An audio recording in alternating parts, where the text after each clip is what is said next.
Praise the Lord. आपके आसपास कोई बैठा नहीं है तो जल्दी से किसी के पास बैठ जाइए। दूर दूर बैठे, कोविड हो गया है ऐसा लगता है। हाँ,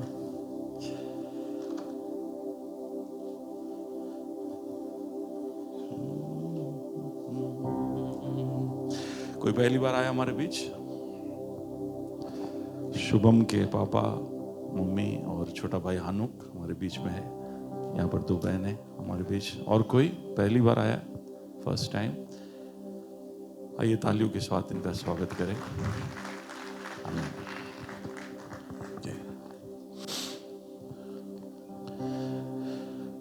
विराज, बहुत समय के बाद देख रहा हूँ। विराज जैसन पोरबंदर से हमारे बीच में है। प्रभु की महिमा हो।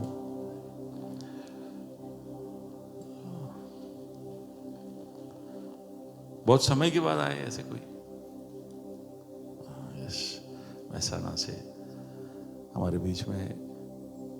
ओके, कमला बहन बहुत समय के बाद आए, दिखा हंस रहे। ओके, बाइबल लाए तो उठाए, ऐलान करने जा रहे।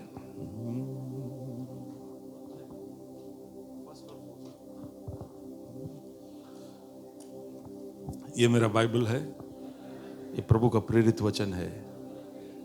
मेरे साथ साथ बोलिए, है ना? ये मेरा बाइबल है, ये प्रभु का प्रेरित वचन है। ये जीवित है, ये प्रबल है, ये चोखे धार से काटता है, गहराई तक छेदता है, मेरी भावनाओं को परखता है, मेरे विचारों को जांचता है।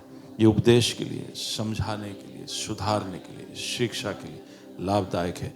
ये मेरे वार का हथियार है, ये मेरे बचाव का रहस्य है, ये मेरे पाँव के लिए दीपक है, मेरी राह के लिए उजियाला है।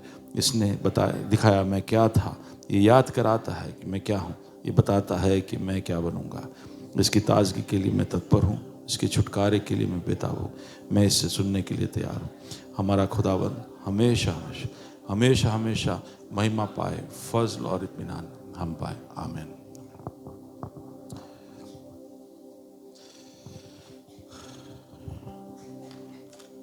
एक गीत गाना चाहता हूँ, गाऊं?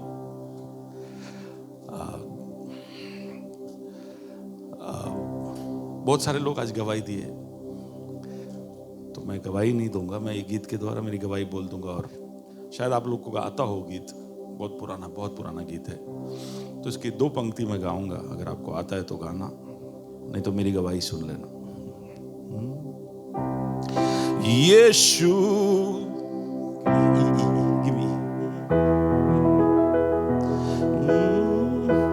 यीशु है मेरी पनाह, वही है मेरी चट्टान।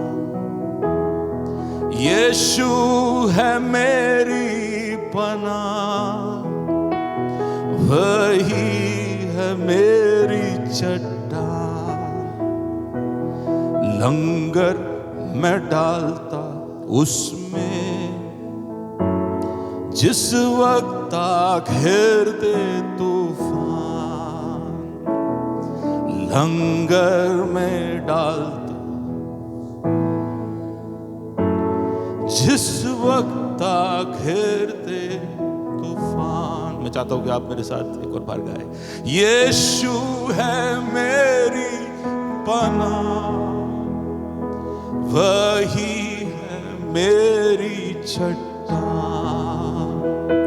यीशु है मेरी पनाह,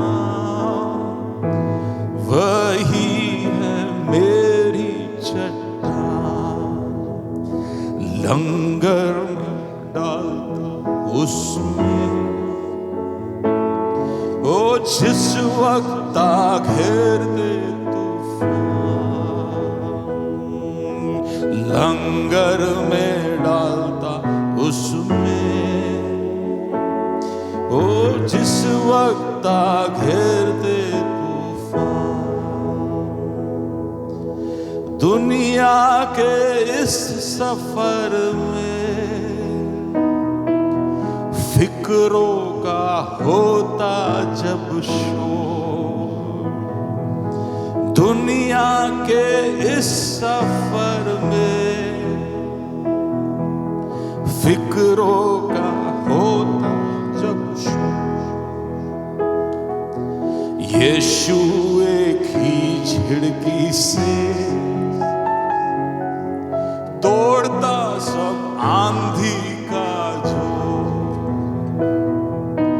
यीशु एक ही झिड़की से तोड़ता सब आंधी का जोर। यीशु मेरी पनाह, यीशु है मेरी पनाह, वही है मेरी चट्टान। ओ यीशु है मेरी पनाह, वही है मेरी चट्टान। लंगर में डालता उसमें जिस वक्त घेर दे तूफान। लंगर में डालता उसमें जिस वक्त घेर दे तूफान।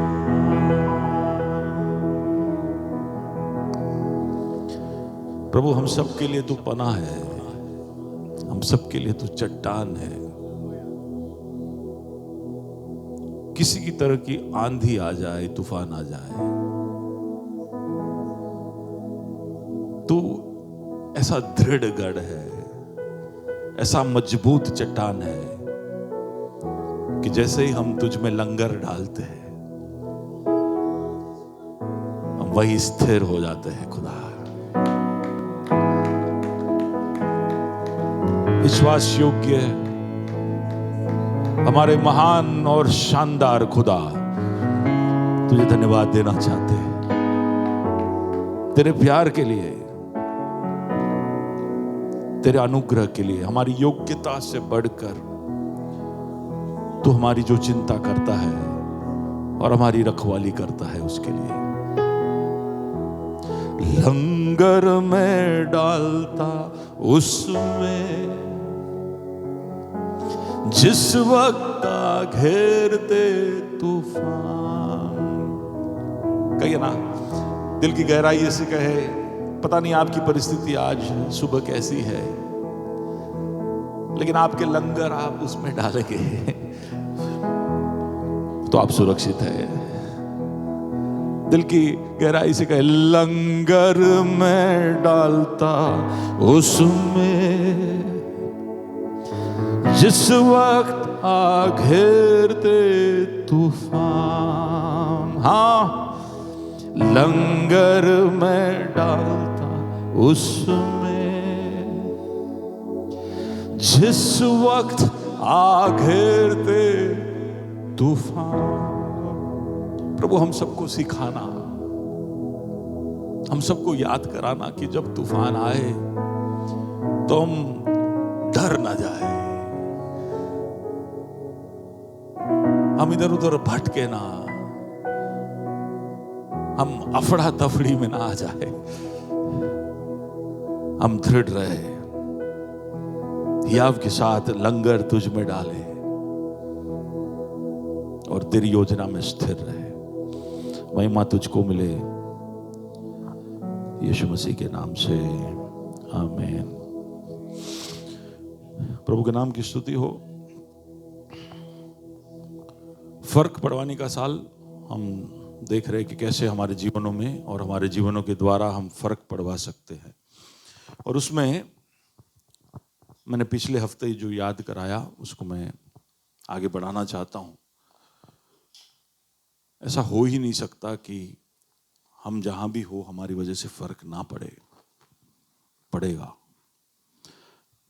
क्योंकि मसीह ने हमें एक नई सृष्टि बना दी है, हमें अंदर से बदल दिया है। तो जब अंदर से बदल गए हो तो फिर बाहरी बदलाव बहुत जल्द हमारे जीवन के हर क्षेत्र में दिखाई देगा। मैंने पिछले हफ्ते याद कराया कि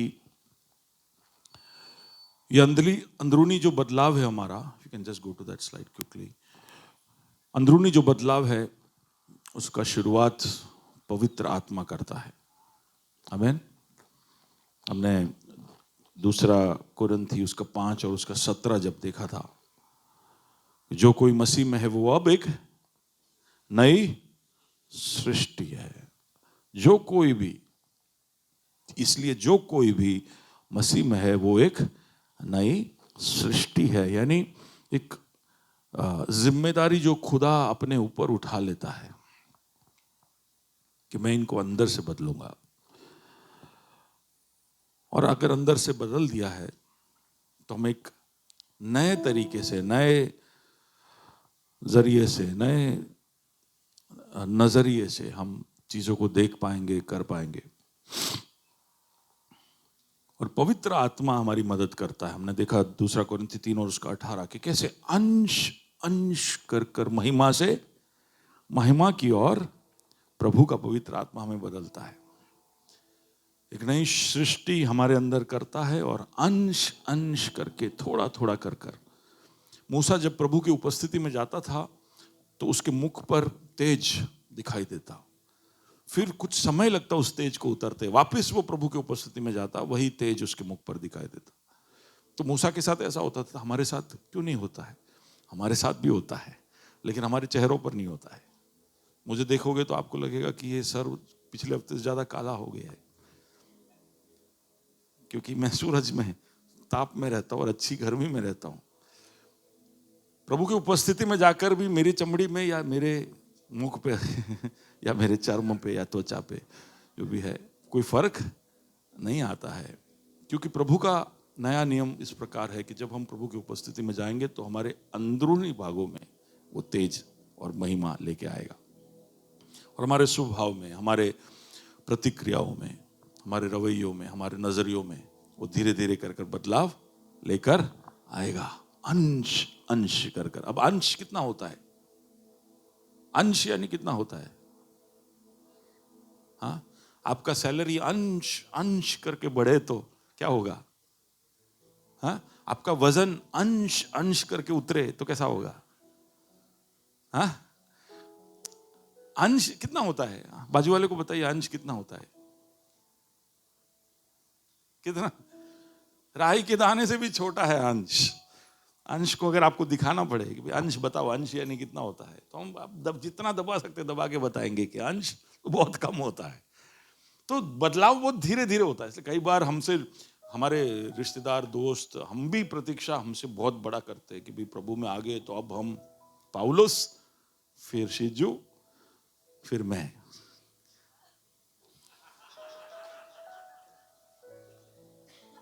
है?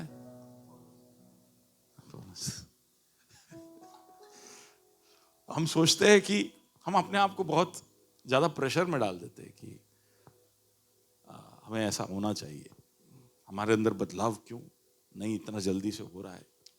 पर आप प्रभु की, सबसे पहले तो प्रभु की उपस्थिति में जाइए, जाते रहिए निरंतर, वो आदत ना छोड़िए, क्योंकि बदलाव वहीं से होगा। जीएसपी में आते रहोगे तो अंश अंश करके नहीं बदलोगे। हम लोगों से आप मिलते रहोगे तो भी अंश अंश कर कर नहीं बदलोगे। प्रभु के सामने जाने से अंश अंश कर कर बदलते हैं। इसलिए कुछ नियमों का हमारे जीवन में होना, कुछ क्या बोलते हैं, अनुशासनों का हमारे जीवन में होना जरूरी है कि हम प्रभु के वचन के सामने जाते हैं, उसके सामने घुटने टेक कर कुछ समय उसके साथ बैठते हैं, हम संगति करते हैं। ये सब अनुशासन है जो अंश अंश कर कर बदलता है। पर हमने ध्यान दिया कि प्रभु के सामने मूसा जाता था तो अंश अंश कर कर महिमा प्राप्त करता था, लेकिन जब वो थोड़ा समय दूर रहता था तो उसका महिमा कम हो जाता था, तो उसका तेज कम हो जाता था। तो जितना आप अपने आप को प्रभु की उपस्थिति से दूर रखोगे उतना ही आप फिर कदम पीछे जाओगे। इसलिए निरंतर कोशिश कर कर हमें आगे बढ़ते रहना है, और वो बदलाव पवित्र आत्मा हमारे अंदर धीरे धीरे कर कर लेके आएगा और बदलोगे आप। तो शायद हर रोज वो बदलाव आप महसूस नहीं कर पाओगे, इसलिए कभी महीने, कभी 2 महीने, कभी 3 महीने में पीछे मुड़कर देखना चाहिए कि मुझ में कोई बदलाव हुआ है या नहीं। कुछ माइलस्टोन्स का मार्किंग करना चाहिए। तो यूजुअली हम जब 1 जनवरी होता है तब माइलस्टोन मार्किंग करते हैं कि ये साल मैं गारंटी देता हूं, हाँ, कि मैं बदल जाऊंगा। तो प्रॉब्लम यह है कि फिर 31 दिसंबर को मुड़ के देखते हैं, तब तक साल चला गया, तो अब नए निर्णय लेने पड़ेंगे। तो उससे अच्छा है कि हर महीने, हर 2 महीने आप अपने आप को परखे, देखें कितना बदलाव हुआ है आप में। कहीं लिख के रखो कि मुझे क्या क्या मेरे जीवन में 5 चीजें मुझे बदलनी है ऐसे कि 5 चीजें बदलनी है आपके जीवन में। अच्छा, आप सब थोड़े परफेक्ट हो इसलिए 3 चीजें, 3 वाले हैं, थोड़े 5 वाले कम है, 3 वाले इधर ज्यादा है। मैं शायद 2-3 महीने बाद पूछूंगा तो 1 वाले ही पूछना पड़ेगा मुझे। कितने कितने पक्के लोग हैं मेरे सामने, कितने परफेक्ट लोग हैं, सीखे हुए लोग। हाँ हाँ विवेक, कितना आपका 1 वाला है? 5 से ज्यादा है, इसलिए बेचारा हिला नहीं। अच्छा, वो कैटेगरी हो आप लोग सब 5 से ज्यादा चीजें बदलनी है आपके जीवन में, तो लिखिए ना कहीं पे। मेरे में भी है 5 से ज्यादा चीजें जो मुझे बदलनी है, और हमें मुड़कर खुद को जांच कर अपने आप को अंश अंश करते बदलते हुए देखना है। और वो काम करेगा कौन? पवित्र आत्मा। और उस पवित्र आत्मा को आज के दिन मनाया जा रहा है पूरे संसार में, क्योंकि आज पेंटिकोस्ट का दिन है। मई 19, 2024 पेंटिकोस्ट का दिन है। आज प्रभु यीशु मसीह के जी उठने के या उसके पहले के उस फसह पर्व के 40 दिन हो गए। तो आज पेंटिकोस्ट का पर्व है। आज के दिन पवित्र आत्मा सामर्थ के साथ पहले कलीसिया के शताब्दी के ऊपर उतरा, पहले शताब्दी की कलीसिया के ऊपर उतरा। 50 था, 40 नहीं 50, 50 दिन हो गए। मैं बोला पहले कलीसिया के शताब्दी पे उतरा था। पहले शताब्दी के कलीसिया के ऊपर उतरा था। आगे बढ़ना चाहता हूं कि ये बदलाव के लिए अपने आप को तत्पर करिए। फिर मैंने कहा था कि अगर हम बीज है, हमारे अंदर सिद्धांत, बहुत सारी चीजें वहां बोलना चाहता था लेकिन समय नहीं है, मैं नहीं जाना चाहता। बीज के सिद्धांत हम देख रहे हैं। फर्क इसलिए भी पड़ेगा क्योंकि प्रभु के राज्य के सिद्धांत हमारे ऊपर लागू होते हैं। हम उसके राज्य के नागरिक है, और उसमें से एक सिद्धांत जो हम पर लागू होता है वो बीज का सिद्धांत। उसके अंदर भी बहुत सारी बातें कही, मैं नहीं जाना चाहता। अगर आप सुनना चाहते हैं तो आप YouTube पे जाइए। पर पिछले हफ्ते मैंने कहा कि अगर हम बीज है तो हमें याद रखना है कि हमें संरक्षण की, हमें सुरक्षा की, हमें परवरिश की, हमें पालन पोषण की सब जरूरत है, क्योंकि बीज को इसकी जरूरत है। अगर आप एक बीज कहीं पर डालते हो तो उसके पीछे बहुत मेहनत है। मैं वटवा में बीज डालता हूं और वहां पे बहुत ज्यादा अत्यंत अधिक मेहनत है, क्योंकि थोड़ा सा ऐसा अंकुर फटता है तो पता नहीं कौन सा हाइड्रोजन सल्फाइड आ जाता है, या हाइड्रोजन नाइट्रिक एसिड फ्यूम्स आ जाते, पता नहीं क्या क्या आ जाता है, और बेचारा अंकुर मुरझा कर पड़ा होता है। तो वहां पर उनकी सुरक्षा के लिए फिर मुझे बहुत सारे स्टेप्स लेने पड़ते हैं, बहुत सारा ध्यान रखना पड़ता है उनके पालन पोषण के। तो हम अगर बीज है तो उसका मतलब है कि हमारे साथ भी ऐसा ही संरक्षण, ऐसा ही केयर, ऐसा ही प्रोटेक्शन हमें उसकी जरूरत है। आप ऐसे ही अपने आप अपने बलबूते पर प्रभु में मजबूत नहीं हो पाओगे, आप बढ़ नहीं पाओगे। अंश करके पवित्र आत्मा आपको बदल रहा है अंदर से, लेकिन फिर भी आपको बहुत सारे लोगों की जरूरत है, सपोर्ट सिस्टम्स की जरूरत है। ये सब मैं पिछले हफ्ते बोल चुका हूं। और उसके कंटिन्यूएशन में मैंने फिलेमोन का पत्र लिया था, पर उससे let's go to that. Philemon के पत्र में से कुछ बातें मैंने आपको बताई थी। तो वहां पर इस पत्र के अंदर, पत्र व्यवहार में, तो हम क्या देख रहे हैं कि हमें दूसरे लोगों की जरूरत है। हमें दूसरे लोगों की जरूरत है, बहुत सारे लोगों की जरूरत है। हम जो भी आज है वो बहुत सारे लोगों का योगदान है, ठीक है। हम ऐसे अपने आप नहीं बन गए, यहाँ पर बहुत सारे लोगों का योगदान है।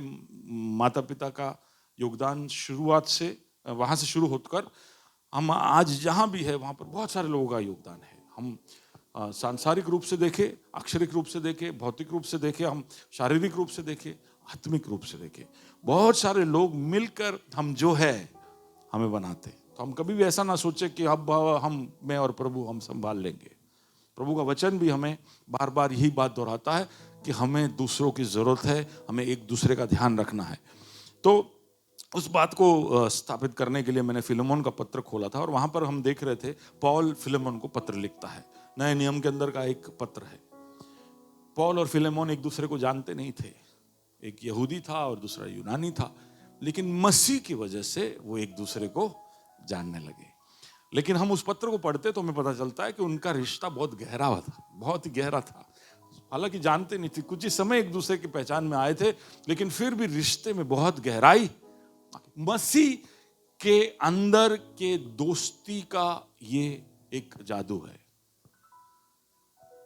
मसीही दोस्ती का ये एक मजा है कि उसमें बहुत छोटे समय में भी बहुत गहराई आ सकती है।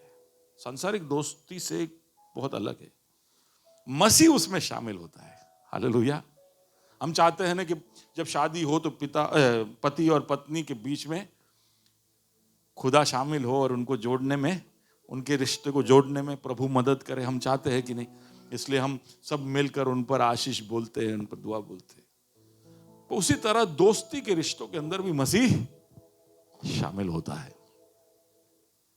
योनाथन और दाऊद के रिश्ते में प्रभु ने उनको बड़े गाढ़े रिश्ते में जोड़ा। और प्रभु का वचन कहता है कि ऐसा एक दोस्त है जो भाई से भी ज्यादा करीब है।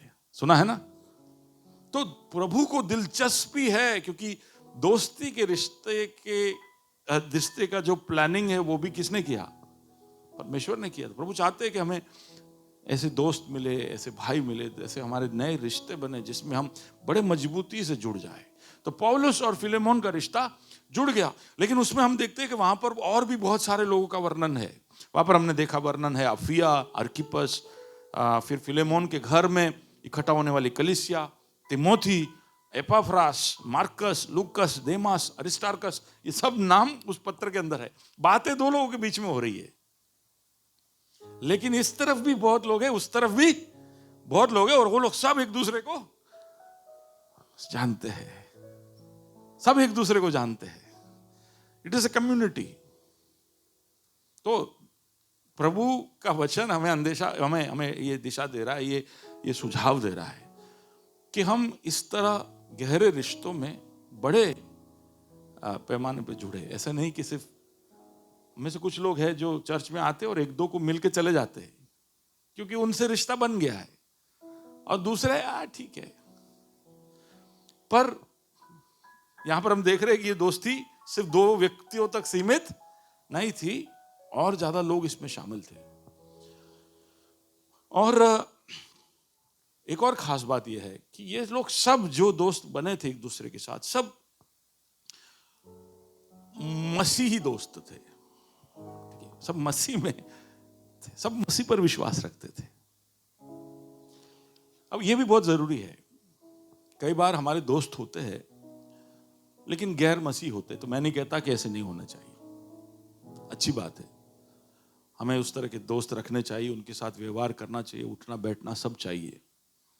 लेकिन मसीही दोस्तों को नजरअंदाज कर कर नहीं कि भाई मेरे मसीही दोस्त कोई नहीं है क्योंकि ये सब कोई काम के नहीं, इनके साथ दोस्ती करके कोई मतलब नहीं, क्योंकि भैया मैं सच कहूं, बाहर के दोस्त ज्यादा अच्छे। कितने लोगों ने कभी एक बार ऐसा सोचा है कि बाहर के लोग ज्यादा अच्छे हैं, अंदर के लोग थोड़े?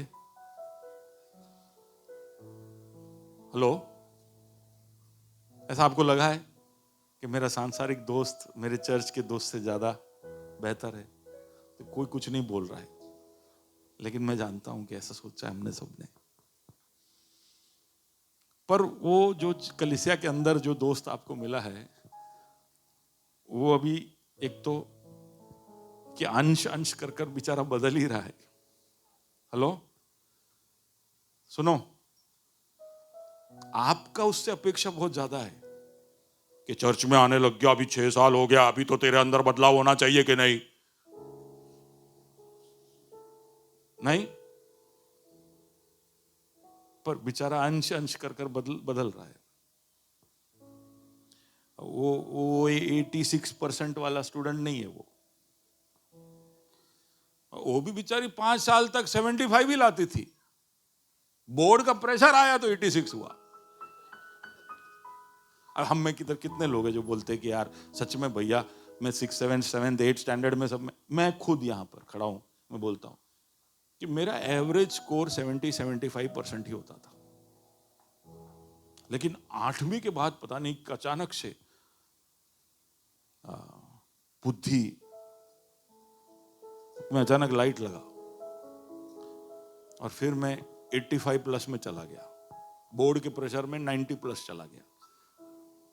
तो प्रेशर हमको बदलता है, कई बार सालों तक हम एवरेज रहते हैं, कभी कभी लंगर डालना पड़ता है, तब हम मजबूत होते हैं।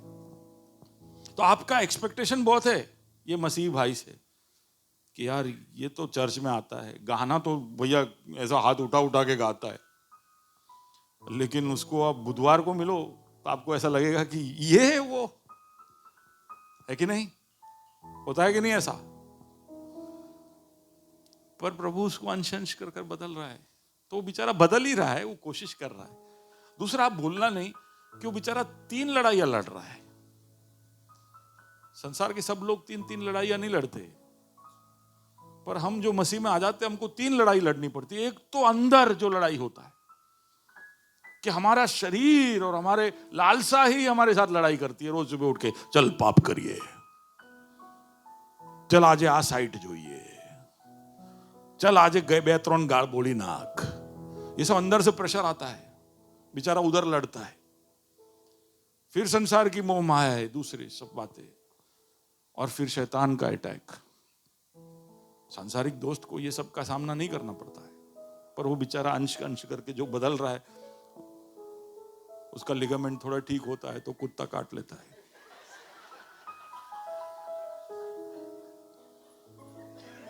तो अनुग्रह की जरूरत है।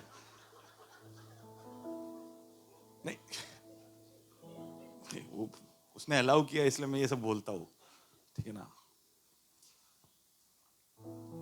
तो थोड़ा और हमें अनुग्रह दिखाने की जरूरत। वो दोस्त जो कलीसिया में आता है, जो आपके बगल में बैठा है, जिसके ऊपर आपने मन बैठा लिया है कि यार ये सुधर्यो નથી, મને લાગતું નથી કે આ સુધર્યો છે, उसको यीशु ने लहू देकर मोल में खरीदा है। जितने आप मसीह के लिए मूल्यवान हो, उतना वो भी मूल्यवान है। उस लहू में खरीदे जाने की वजह से, लहू से खरीदे जाने की वजह से आपको जो दर्जा मिला है, वही दर्जा उसको भी मिला है। हाँ हाँ, तो थोड़ा और अनुग्रह के साथ पेश आइए। विश्वासी अगर आपका दोस्त है तो उसके बहुत फायदे हैं। विश्वासी लोगों के झुंड में रहने से उसके फायदे बहुत है, क्योंकि आप जब गैर विश्वासी दोस्तों के साथ ज्यादा घूमोगे तो वो फर्क पता चल जाएगा, क्योंकि उनके प्राथमिकताएं अलग है, उनकी जीवन की प्राथमिकताएं अलग है। उनकी जीवन की प्राथमिकता है कि यार रोज हर हफ्ते मेहनत करो और उसके बाद जिंदगी में मनोरंजन, मजा, उसका लुत्फ उठाओ, एंजॉय। जो अच्छी चीज है इस संसार में, उसका प्लेजर, उसका आनंद लो। तो यानी वो इस भौतिक शरीर की लालसाओं को पूरा करने में लगा है, उसकी प्राथमिकता अलग है, उसके जीवन का उद्देश्य अलग है। उससे पूछिए कि आपको आगे आपके लाइफ में क्या करना है, तो उसका गोल अलग है, उसके सिद्धांत, वैल्यू सिस्टम, मूल्य अलग है। वो जिस तरह से वो कहीं भी पुलिस वाला पकड़ लेगा तो बड़े हिम्मत से वो पुलिस वाले की तरफ जाएगा, आप डर डर के बैठोगे कि अरे यार चालान फाटे। वो ऐसा नहीं सोचता है, बड़े हिम्मत से जाता है और वो तोड़ फोड़ करके आता है। ऐसे जिंदगी की हर बातों में उसका हियाव बहुत ज्यादा है, उसके वैल्यूज अलग है।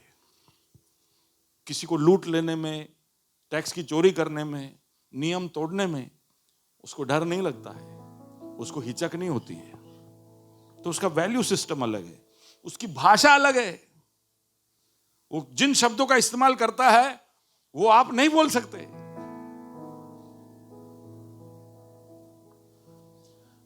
उसका पैशन अलग है, उसका दिल कहीं और लगा हुआ है। और आप देखोगे कि उसके साथ के दोस्ती के बीच में बहुत सारी चीजों में आपका और उसके बीच में तालमेल नहीं हो रहा है। जो चीजें उसको सही लगती है आपको सही नहीं लगती, और जो आपको सही लगती है उसका वो मजाक उड़ाता है।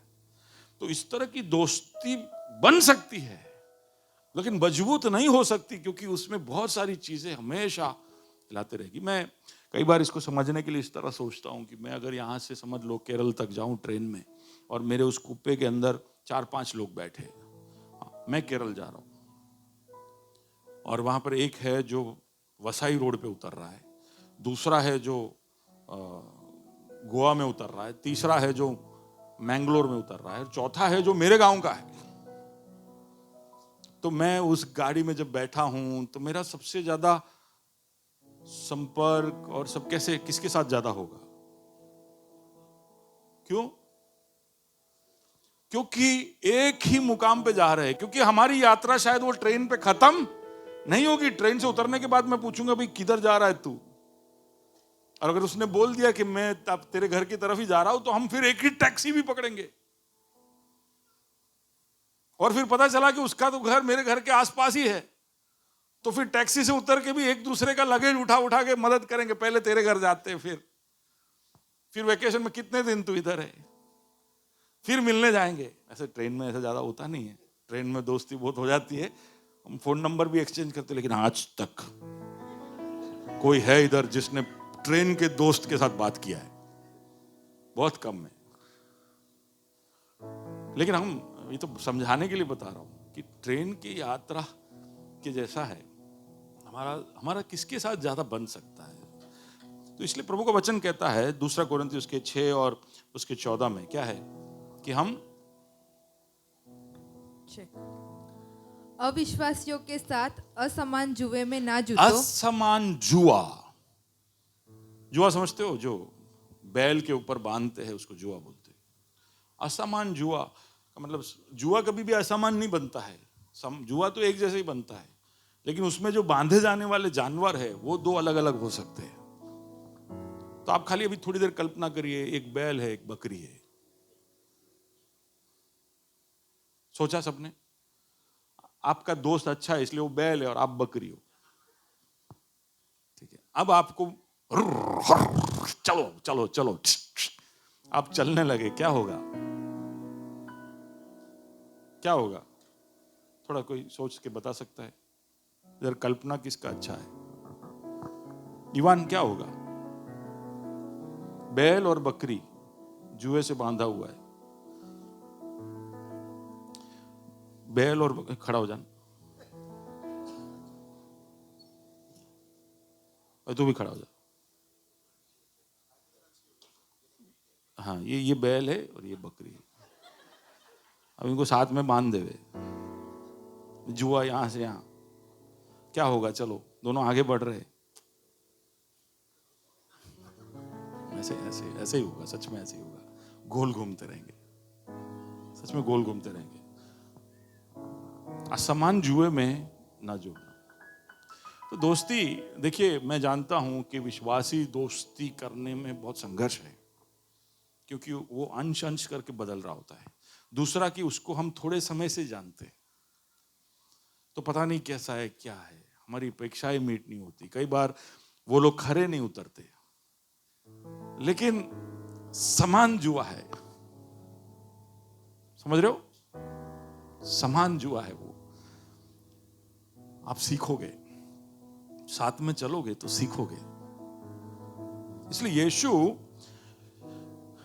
उतने चेले को भी जब भेजता है तो 2-2 कर कर भेजा कि नहीं? So let's see that. Mark 6:7. मरकुस 6 और उसका 7। उसने 12 को अपने पास बुलाया 12 को बुलाया और उन्हें दो दो करके भेजने और लगा। उन्हें दो दो करके भेजा, उनको जोड़ा, जुआ लगाया उन पे, अनदेखा जुआ लगाया और दो दो करके भेजा। अकेले क्यों नहीं भेजा? क्योंकि प्रभु चाहता है कि हम एक दूसरे की देख रेख करें।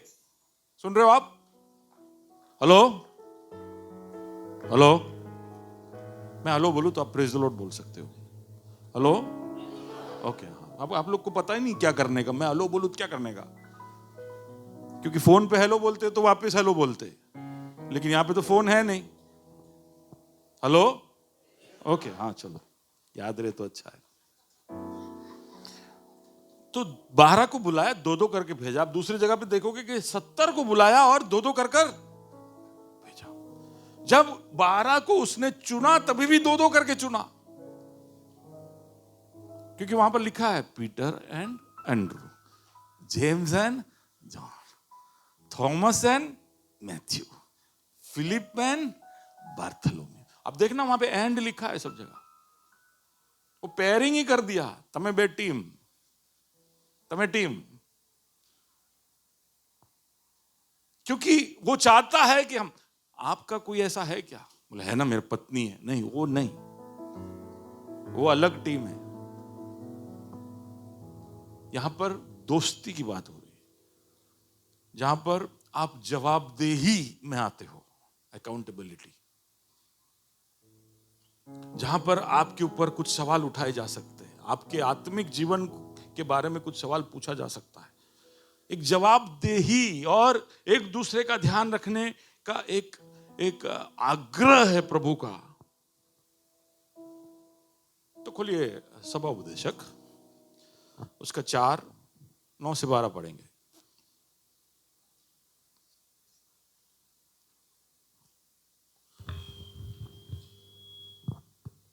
या 1 से 2 अच्छे हैं, 1 से 2 अच्छे हैं, क्योंकि उनके परिश्रम का अच्छा फल मिलता है। क्योंकि यदि उनमें से एक गिरे तो दूसरा उसको उठाएगा, परंतु हाय उस पर जो अकेला होकर गिरे और उसका कोई उठाने वाला ना हो। फिर यदि 2 जन, अरे सुने,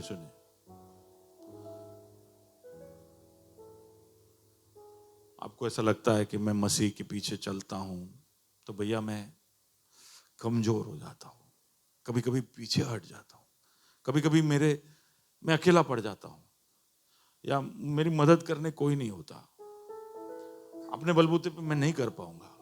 ये सब सोच आता है।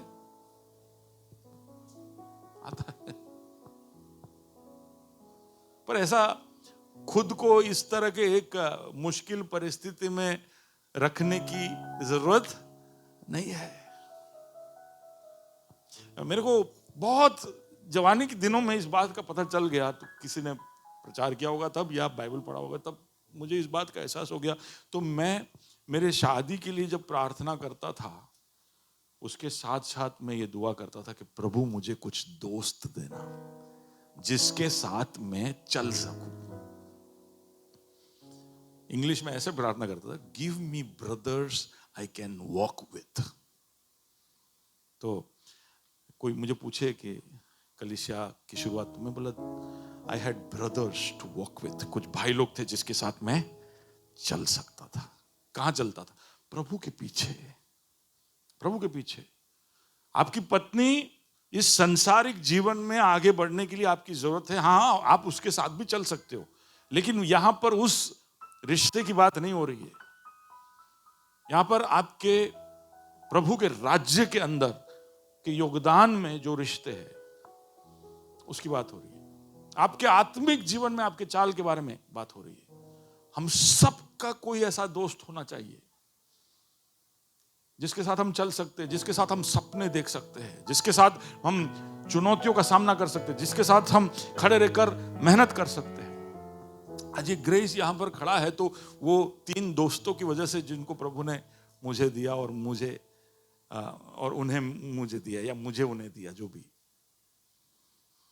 और हम सपने देखते थे, मिलते थे, दुआ करते थे, साथ में हमारा अपमान हुआ, साथ में हमको हमारा तिरस्कार हुआ, साथ में हमने प्रार्थना की, साथ में हमने मेहनत की, साथ हम खड़े रहे, प्रभु ने जोड़ा अंश अंश कर कर। बदलते बदलते आज जहां भी हैं हम वहां पहुंचे, पर एक दुआ का नतीजा है वो कि मुझे ऐसे दोस्त देना प्रभु, जिसके साथ मैं दिल खोल के बात कर सकूं, जिसके सामने मैं जब मेरी बातें बोलूं तो वो मेरे पर न्याय ना करे, वो मुझे तुरंत डांटने ना लगे, भले डांटे पर मुझ पर आपसे what you call it, being judgemental. न्याय नहीं होता, ऐसा नहीं, जजमेंटल या पूर्व धारणाएं रखना, या धारणा, हाँ कोई धारणा बना लेना कि आप जाकर दिल खोल के किसी के सामने अपनी बात रखते हो कि यार मेरे में ये वीकनेस है, मेरे से ये कमजोरी, मेरे से ये गलती हो गई, और वो आदमी उसका इस्तेमाल करके बोलता है दूर रहना, दूर रहना, वो आदमी बराबर नहीं है, ऐसे चार और लोगों को बोलता है। ऐसा होता है। यही सब कारण है कि मसीह लोगों को एक दूसरे पे भरोसा नहीं है। कि हम विषय यहां पर बोलते हैं, अनिल ने मेरे को याद कराया कि मैं पास्टर के पास जाता हूं, मेरे प्रार्थना के विषय बताता हूं। याद है आपने इंस्टाग्राम पे मेरे को भेजा था फॉरवर्ड था, अनिल ने अपनी बात नहीं बताई, लेकिन अनिल ने मुझे वार्न किया। तो उसमें दो चेहरे थे, एक चेहरा ऐसा जो बड़ा विनम्र होकर पास्टर को अपने दिल की बात बताता है, और दूसरा चेहरा था जब वही बात पास्टर माइक पे, स्टेज पे, चर्च को सुनाता है। तो गलत बात है, सॉरी अनिल अगर ऐसा मैंने किया है तो, और कभी कभी ऐसी गलती मेरे से हो जाती है, तो हुआ है तो माफ करना, लेकिन ऐसा नहीं करना चाहिए। जब हमें कोई दिल खोल के बताता है तो फिर उसको उघाड़ना नहीं चाहिए, उसको छुपा के रखना चाहिए। तो आपके पास ऐसे दोस्त होने चाहिए जो आप जैसे ही उसको दिल खोल के बोलो तो वो आपके ऊपर न्याय ना करे, कोई धारणा ना बना ले, आपके बारे में गलत बातें फैलाए ना, पर तुरंत आपके उस दर्द में शामिल हो और कहे कि कोई नहीं रहे, मेरे साथ भी ऐसा हुआ है, चल अपनी प्रार्थना करते, चल अपने ये भाई के पास जाते हैं, चल अपने पास्टर के पास जाते हैं, चल अपने कुछ टारगेट बनाते, चल अपने एक दूसरे की मदद करते। तुझे भी मसीह से प्यार है, मुझे भी प्यार है, हम सब एक ही मुकाम की ओर जा रहे, तो क्यों एक दूसरे की मदद नहीं कर रहे? प्रभु को समझ में नहीं आता यार, ये सब मेरे बच्चे मोल लेकर खरीदा, अंदर अंदर टी शर्ट और जीन्स के लिए झगड़ रहे हैं, तू मैं कर रहे। टी शर्ट और जीन्स पिछले प्रचार का कंटिन्यूएशन, ओके। तो पढ़िए वापस, 1 से 2 भले, 1 से 2 अच्छे हैं, क्योंकि उनके परिश्रम का अच्छा फल मिलता है। क्योंकि यदि उनमें से एक गिरे तो दूसरा उसको उठाएगा, परंतु हाय उस पर जो अकेला होकर गिरे और उसका कोई उठाने वाला ना हो। फिर यदि 2 जन एक संग सोए तो वे गर्म रहेंगे, परंतु यदि कोई अकेला कैसे गर्म हो सकता है? यदि कोई अकेले पर प्रबल हो तो हो, परंतु 2 उसका सामना कर सकेंगे। जो डोरी 3 धागे से बटी हो वह जल्द नहीं टूटती। आमीन। 2 से 3, 1 से 2 भले और 2 से 3 भले। यहां पे तो ऐसा 3 तिगाड़ा काम बिगाड़ा, ऐसे बोलते हैं। क्या है? 4 का भी है। लोग बढ़ते तो और काम बिगड़ता है, पर और मजबूत होना चाहिए। 3 धागे का रस्सा तो और भी मजबूत हो जाना चाहिए। यानी प्रभु आपके रिश्ते में शामिल हो तो तीसरा, आप कोई तीसरे को लेके मत आना, आपके शादी में तो नहीं, पर दोस्ती में आ सकते हैं। दोस्ती में 3, 4, 5 बड़े बड़े रस्से, हम लोहे उठाने का काम करते हैं तो बड़े बड़े वजन 5-5, 10-10 टन की चीजें रस्से से उठती है, लोहे से नहीं उठती।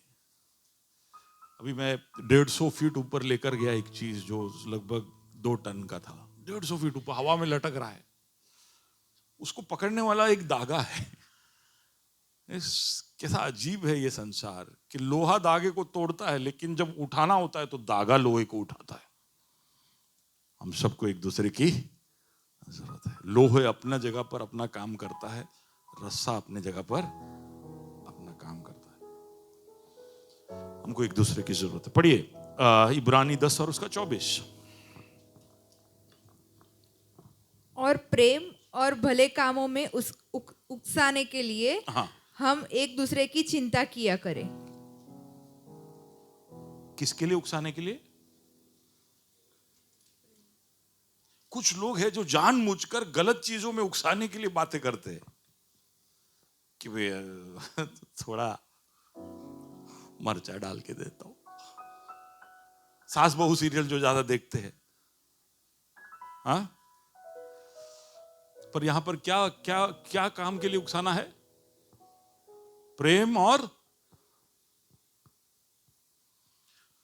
तो आप कभी किसी को मिले तो आपको ये दो चीज मॉनिटर करना है सामने वाले में। तो पीटर को अगर मैं मिलता हूं, ये अगला बकरा है। पीटर को अगर मैं मिलता हूं, मैं अगर इसलिए बोलता हूं क्योंकि इसको महीने 2 महीने में एक बार मिलता हूं। पीटर को अगर मैं मिलता हूं तो मुझे क्या देखना चाहिए कि इसके अंदर प्रेम की मात्रा कैसी है। इसको क्या किसी के लिए कोई नफरत, किसी के लिए कोई बैर, कड़वाहट, किसी के लिए गुस्सा होता है ना? ऐसा हम आपस में मिलते हैं तो कोई बोलता है कि यार नहीं मजा आ रहा है, इन्होंने ये बोला, ये किया, वो किया। अंदर क्या है? गुस्सा है, बैर है, क्रोध है, नफरत है, माफ ना करने की प्रतिक्रिया लेकर घूम रहे हो। नहीं, मैं माफ नहीं करूं, मुझे बात ही नहीं करना, मुझे वो बात मत लेके जाओ। तो पीटर देख रहा है, अरे वो ऐसा नहीं देख रहा है कि इसमें बैर ज्यादा है, वो ऐसा नहीं देख रहा है कि इसमें नफरत ज्यादा, वो ऐसे देख रहा है कि इसमें प्रेम, हेलो, क्या है? प्रेम कम है। तो अब उसको क्या करना चाहिए? प्रेम करने के लिए उसको उकसाना चाहिए कि ये नहीं कि हाँ यार तेरा बात सही है, मैं भी उसको मॉनिटर किया था, बिल्कुल तेरा जजमेंट सही है। अपने को है ना डिसर्निंग ऑफ द स्पिरिट मिला है। आत्माओं को परखने का फल तेरे में और मुझ में, वो आत्मा सही नहीं है।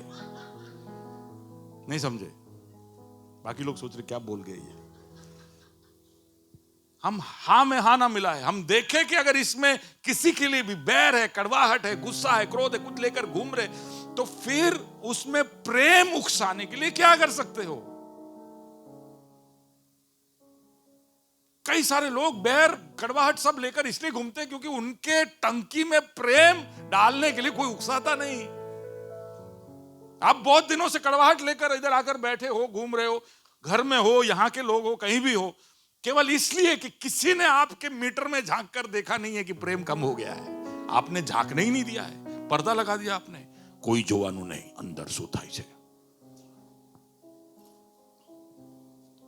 प्रेम के लिए उकसाओ। और दूसरा क्या है? भले कामों के लिए। मैंने भले काम का परिभाषा दिया था। क्या है भला काम? क्या होता है भला काम? कैरन,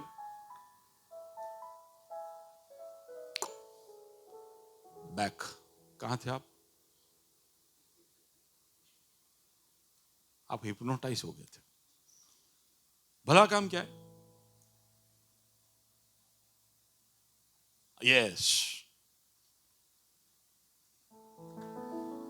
जो चीजें हम दूसरों के लिए करते हैं वो भला काम है। जो खुद के लिए करते हैं वो स्वार्थ है। उसका मतलब नहीं कि नहीं करना चाहिए, बैलेंस होना चाहिए। खुद के लिए भी आप करो, पर भले काम भी आप करो। जो दूसरों की सोचता है उसको देखकर हमेशा व्यक्ति बोलता है कि ये भला इंसान है। जो खुद को सजाते रहता है, खुद ही सब करते रहता है, उसको कोई भला नहीं बोलता है, कोई नहीं बोलता है। तो भले काम करने के लिए उकसाओ। अगर आपने जरूरतमंद को कहीं देख लिया और आपका कोई दोस्त है, आप है, तो बोले कि देख यार इसको जरूरत है, चलना अपने जाके मिलते उसको, वो भला काम है। आप दोस्त को मिले, आप एक दूसरे को एनकरेज कर ले, भाई शिजू मेरा अच्छा दोस्त, तो मैं उसको मिलूं, फिर मैं उसको एनकरेज करूं कि हाँ शिजू तो कितना अच्छा है, ये है वो है। फिर शिजू मेरे को बोला भैया आप तो मेरे से भी अच्छे हो।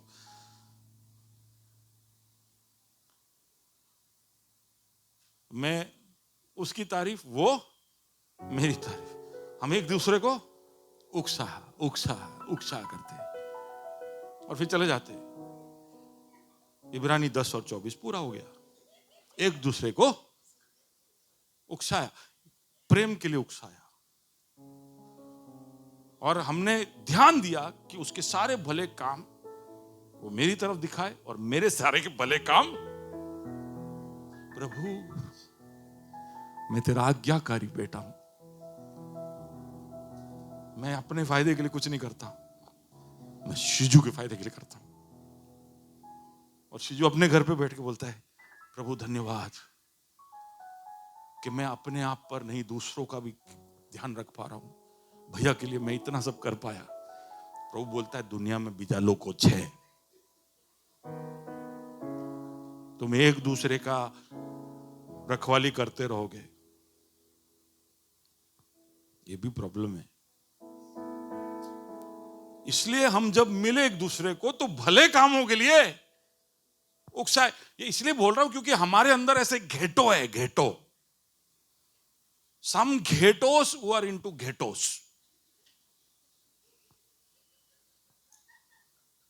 गुजराती में घेटा यानी बकरी ना, भेड़ को घेटा बोलते हैं।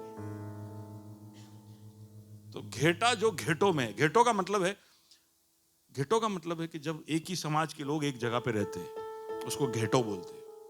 तो फॉर एग्जाम्पल के मुसलमान लोग सब जुआपुरा में रहते हैं, वो घेटो है। या है हाँ, मणिनगर में, मणिनगर बहुत सारे लोग मणिनगर, सॉरी मैं सब बोल रहा हूं, बहुत सारे लोग मणिनगर को मणिनगर नहीं बोलते, यरूशलेम बोलते। वहां 150 मसीही संस्थाएं हैं और कितने 10-15 कलीस चर्च, बड़े बड़े चर्च है और छोटी छोटी, यानी वो घेटो है। तो हम जब ग्रेस साउथ का भी सोच रहे हैं तो वहां से 40-50 लोग आ रहे हैं अभी यहां पर कम से कम। तो ग्रेस साउथ हमको शुरू करना है, तो बहुत लोगों ने सजेस्ट किया मणिनगर में शुरू करिए। इतनी सारी चल कलीसिया उधर, हम भी, तो मैंने उनको खास डायरेक्शन दिया कि आप ईसनपुर जाओ, या आप नारोल में जाओ, या आप न्यू मणिनगर में जाओ, कहीं थोड़ा दूर जाओ। घेटो, जहां पर देखा है ना, मैं किसी का नाम नहीं ले रहा हूं, कुछ लोग हैं जो हमेशा संडे वही ग्रुप में मिलते रहते हैं, वही 5-6 लोग होंगे, इधर इधर इधर इधर सब ऐसे कहां है। तो वो प्रभु का वचन मना करता, मिलिए लेकिन भले काम करने के बाद, दूसरों को ध्यान रखने के बाद। भला काम वो होता है जिसमें आपको बदले में कुछ ना मिले। आपको अगर बदले में कुछ मिल गया तो वो भला काम नहीं है, वो एक्सचेंज है, उसमें आपको कुछ फायदा हुआ। भला काम वो है जिसमें आपको कोई फायदा नहीं हुआ, सिर्फ सामने वाले को फायदा हुआ। तो आप वापस पढ़िए इब्रानी 10 और उसका 24। और प्रेम और भले कामों में उकसाने के लिए, हाँ, उकसाने के लिए हम एक दूसरे की चिंता किया करें। हम एक दूसरे की, यानी अभी देखिए ये थोड़ा और आगे चला गया। चिंता किया करे उसका मतलब नहीं कि हम सामने देखे तब चिंता करें। ज्यादातर हमारा प्रेम उमड़ता है जब एक दूसरे को देखते हैं, तो फिर रात गई बात गई। एक दूसरे को मिले तो आहा मेरा दोस्त, मेरा प्रेज द लॉर्ड, ये वो, चलो आजे आपड़े ईरानी जाइए।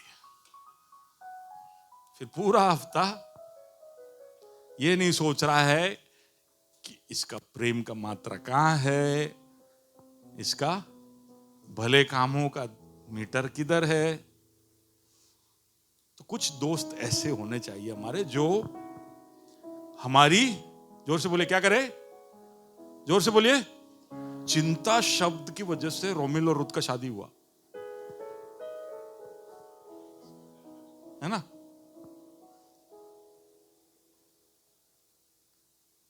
रोमिल पहली बार चर्च में आया तो रुत गा रही थी, मन का बोझ यीशु पे डालो, वो तुम्हारी चिंता करता है। रोमिल ने बोला यही छोकरी है। सॉरी, चिंता, बाजू वाले को बोलो चिंता से फायदा होता है।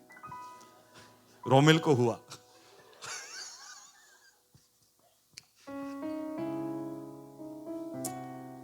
हम एक दूसरे की क्या करें, चिंता करें। उसका मतलब है कि जब आप गैर हुजूरी में, यानी आप, वो आपके सामने नहीं है, तभी भी आप उसके विषय में सोचें कि मेरा भाई वो आज क्या कर रहा होगा, उसका दिन कैसा गया।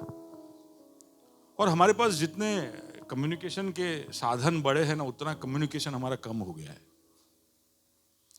अब इतने सारे मीडिया है जिससे हम एक दूसरे का ध्यान रख सकते हैं, लेकिन नहीं रख पाते। पर कुछ ऐसे लोग जिसको आप बार बार, हर एक से ऐसा संपर्क नहीं किया जा सकता है, लेकिन कुछ लोग ऐसे होने चाहिए जिनको आपने ये आजादी दी और जिनके ऊपर आप वो आजादी का इस्तेमाल कर सकते हैं। Okay, proverbs 12:15। मूढ़ को अपनी ही चाल सीधी जान पड़ती है, परंतु जो सम्मति मानता वह बुद्धिमान है। मूर्ख को अपना चाल कैसा लगता है, सीधा लगता है। तो अगर आप आत्म मंथन कर रहे हो, आत्मनिरीक्षण कर रहे हो, और आपको ऐसा लगता है कि अपना लाइफ तो बड़ा सीधा है, एकदम सही टनाटन है, तो तब ये सोच तो लेना कि मैं मूर्खता तो, क्योंकि मूर्ख को अपना चाल हमेशा सीधा ही लगता है, लेकिन दूसरों की सलाह और सम्मति लेना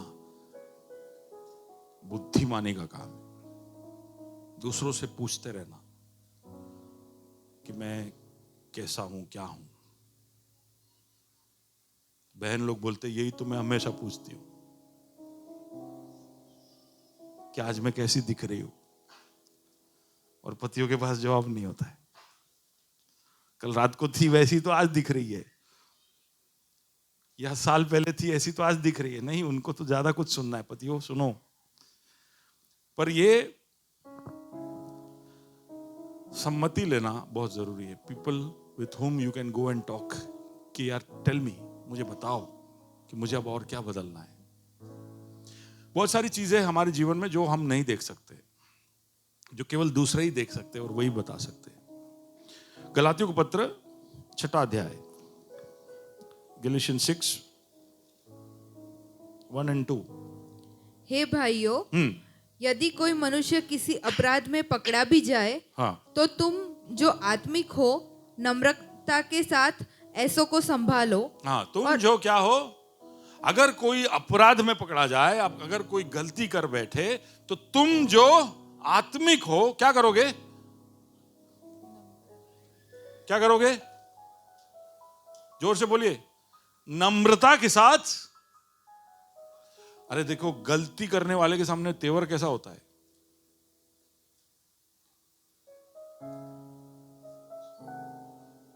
कैसा होता है गलती करने वाले के सामने,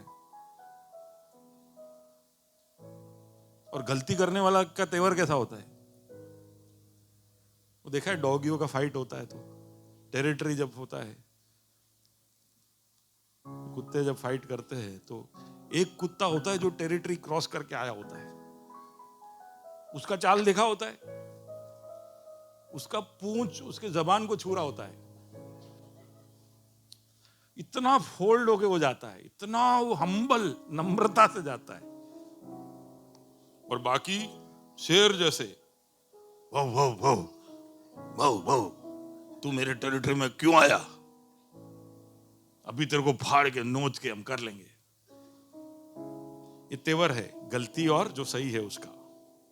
लेकिन प्रभु का वचन क्या बोलता है, वापस पढ़िए, अगर आप में कोई अपराध में पकड़ा जाए तो किसका पूछ जबान को छूना चाहिए,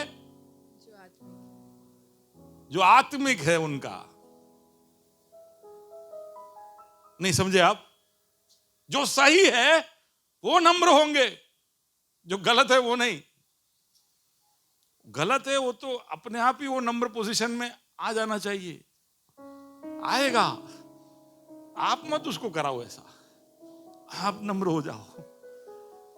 कोई गलत हुआ है तो आप नम्र हो जाओ। पढ़िए फिर, नम्रता के साथ ऐसों को संभालो। ऐसों को क्या करिए, संभालो। हाँ फिर, और अपनी भी चौकसी रखो। और ये क्यों नम्र होना है, क्योंकि ये करते करते आप भूल नहीं जाना कि ये आपके साथ भी हो सकता है। ये गलतियां, इस तरह की गलतियां आपके साथ भी हो सकती है। इसलिए अनुग्रह दिखाना बहुत जरूरी है, क्योंकि हम सब वही गलती के शिकार हो सकते हैं। आज उसको जरूरत है, कल आपको जरूरत होगी। हम एक दूसरे को संभाले। हाँ फिर, चौकसी रखो कि तुम भी परीक्षा में ना पड़ो। हाँ, तुम एक दूसरे का भार उठाओ और इस प्रकार मसीह की व्यवस्था को पूरी करो। एक दूसरे का भार उठाओ। सब अनप्लेजेंट है। कभी कभी तो ऐसे अपराध में पकड़े जाते हैं कि एग्जाम्पल वहीं पे हम देख सकते हैं। 1 कोरिन्थी 5 और उसका 1 पढ़िए। कलीसिया में जो मामले होते हैं ना, कभी कभी बहुत ही पेचीदे मामले होते हैं और आते हैं ऐसे लोग। हम ऐसा ना सोचे कि कलीसिया के अंदर सब साफ सुथरे एकदम संत लोग आके इधर बैठते आराधना करेंगे। ये कलीसिया का स्टोरी बताता हूं, पहले कलीसिया का पढ़िए।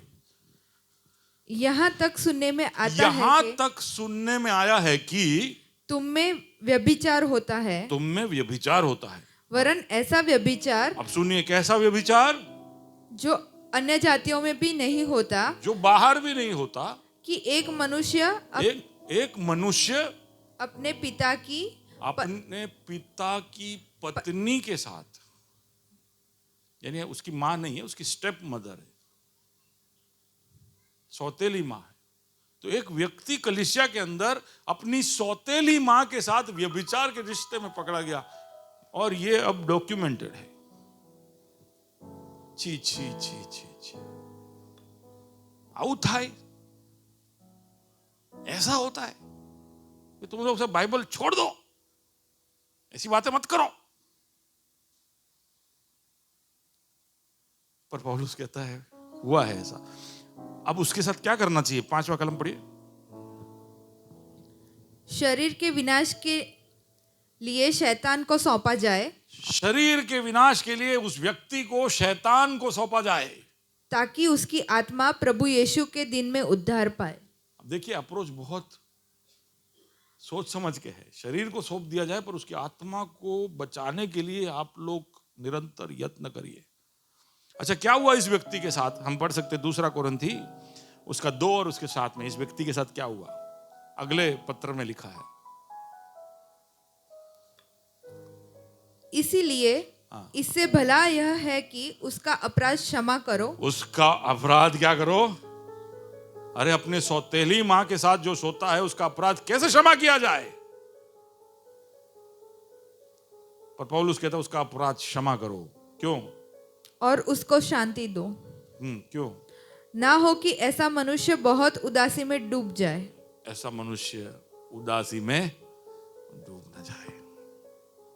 हम सब न्यायासन पे बैठने में बहुत जल्दी करते हैं, गलती करने वाले को पकड़कर उन पर न्याय ठहराने में बहुत जल्दबाजी करते हैं। प्रभु का वचन कहता है डर डर कर, नम्रता के साथ, सचेत होकर, प्यार से, माफ करते हुए, आत्मा को बचाने की चेष्टा से आप कदमों को आगे बढ़ाए। ऐसा ना हो कि तुम्हारे निर्णयों से कोई डूब जाए।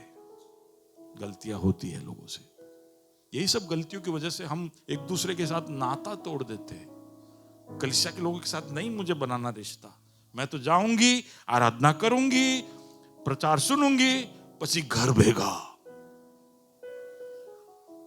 नहीं सारा लोगों गलत है। बदलो किंगडम माइंडसेट, फर्क पड़वाना है, सोचने का तरीका बदलो। आप एक बीज हो, आपको एक दूसरे की जरूरत है। आपको कोई गलती किया हुए व्यक्ति के भी पास खड़े रहने की जरूरत है, उसको उभारने की जरूरत है, उसको उठाने की जरूरत है, उसकी मदद करने की जरूरत है। वही तात्पर्य रखकर पौलुस फिलेमोन को कहता है कि तेरे घर से भागा हुआ गुलाम ओनेसिमुस शायद चोरी में पकड़ा गया था, मैं उसको तेरे पास वापस भेज रहा हूं। I am sending him to you. वो हमेशा तुम्हारे साथ रहेगा। तो फिर जब हम पत्र पढ़े तो उसके अंदर हमने बहुत सारी चीजें देखी कि कलीसिया के अंदर किस तरह के लोग हैं, है ना। हमारे भाई, हमारे सहकर्मी, सहयोद्धा, प्रार्थना करने वाले, रोल मॉडल, एनकरेज करने वाले, अलग अलग तरह के लोग हैं हमारे बीच में, प्रोत्साहन देने वाले लोग। वर्ष नंबर 8 पढ़िए, फिलेमोन का पत्र 8वां अध्याय। इसीलिए यद्यपि मुझे मसीह में बड़ा साहस है कि जो बात ठीक है उसकी आज्ञा तुझे दूं। मुझे मसीह में बड़ा साहस है कि जो बात ठीक है उसकी आज्ञा मैं तुझे दूं। यहूदी, यूनानी, हो सकता है फिलेमोन पौलुस से आयु में वृद्ध हो या हम उम्र का था, ज्यादा समय से जानते नहीं थे। वो अपने एस्टेट का मालिक है, पौलुस जेल में है, कारागृह में। वहां से वो कहता है कि मैं ये हिम्मत रखता हूं कि मैं तुझे आज्ञा दूं, मैं तुझे आज्ञा दूं। वो हक, वो अधिकार तूने मुझे दिया है, जब मैं समझता हूं कि मुझ में है कि मैं तुझे आज्ञा दूं कि फलाना फलाना तू कर। ऐसे लोगों की भी जरूरत है जो आपको आज्ञा दे। हेलो, जो हमें नहीं पसंद है। और वो पास्टर अकेला होना जरूरी नहीं है कि पास्टर ही ऐसे पोजीशन पे होगा कि मुझे ये कलीसिया के अंदर कोई एक ही पास्टर ही है जो मेरे साथ ऐसे बात कर सकता है। ऐसा जरूरी नहीं है। आप किसको दे सकते हैं, आइए हम देखते हैं। तो पास्टर के पास तो है ही ये अधिकार। हम जब मिलाप के तंबू की ओर देखते हैं तो वहां पर 5 स्तंभ देखते हैं, 5 स्तंभ पवित्र स्थान के में प्रवेश करते वक्त, है ना। जब हम आंगन से पवित्र स्थान में प्रवेश करते हैं तो 5 पिलर है जिसके बीच में से होकर पवित्र स्थान में जाना पड़ता है। वही 5 पिलर हमको नए नियम में दिखाई देते हैं 5 सेवकाइयों के द्वारा। तो पढ़िए एफएसी 4 उसका 11। उसने कुछ को प्रेरित नियुक्त करके, हाँ, और कुछ को प्रेरित, पहला स्तंभ है प्रेरित, दूसरा कुछ को भविष्यवक्ता, तीसरा सुसमाचार सुनाने वाला, चौथा रखवाला यानी पास्टर, 5वां और उपदेशक। 5 स्पिरिचुअल, आत्मिक अधिकारी कलीसिया के ऊपर जो ठहराया गया है। प्रेरित, भविष्यवक्ता, सुसमाचार सुनाने वाला, रखवाली करने वाला या पास्टर, और उपदेशक।